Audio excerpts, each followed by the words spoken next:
Yeah, so here's another one. Had a good conversation this morning with a really good friend of mine, and we talked about quite a few things. One of the things we talked about was whether it's astrology or religion or whatever. Um,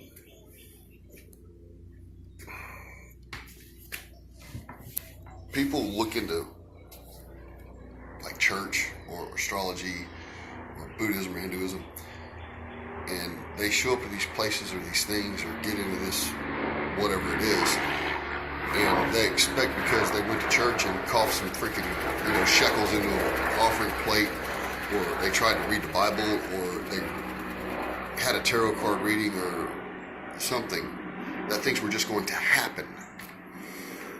I can tell you from the personal experience of the last 6 months, that's horseshit.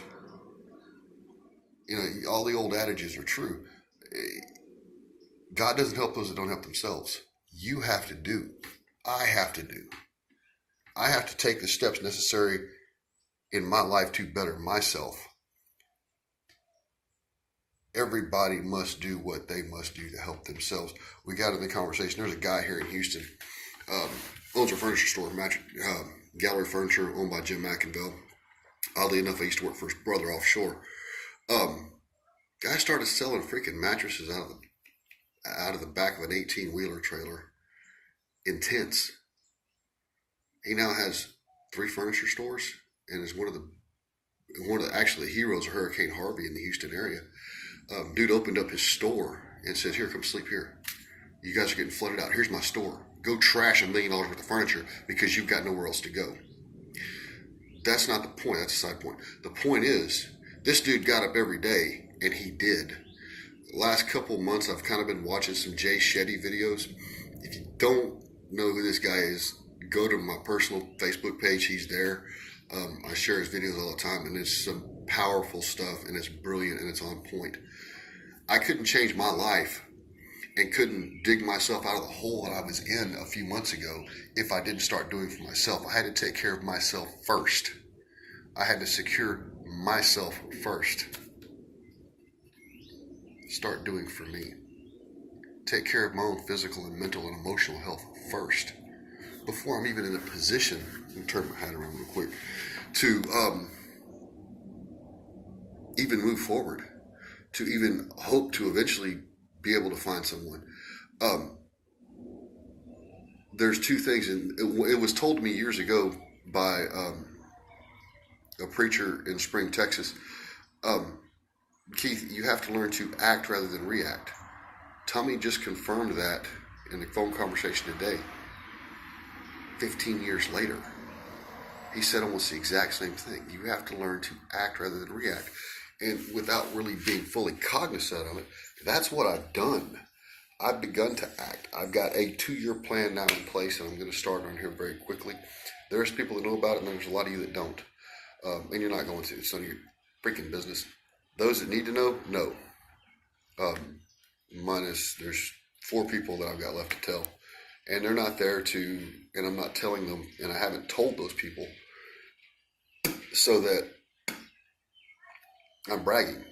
I've told the people that I've told because they're there to keep me on course so that I don't get in my own way, to encourage me, to admonish me, to chastise me if necessary, and to help me push me towards my goals and not let me get sidetracked.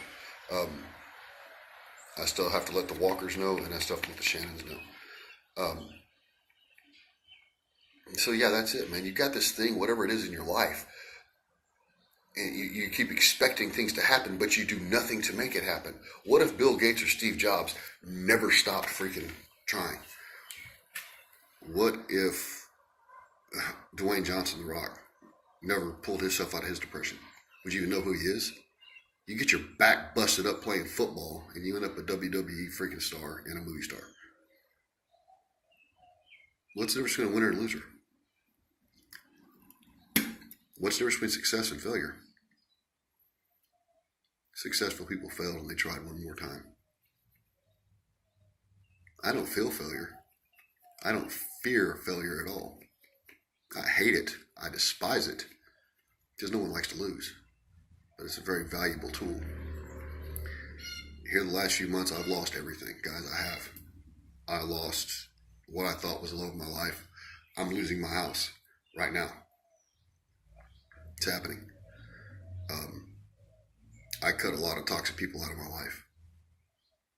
I promised you guys when I started making these videos that I was going to go all over the map. You've gotten 2 videos in as many days. There's no script to this today, guys. I'm just running off the cuff.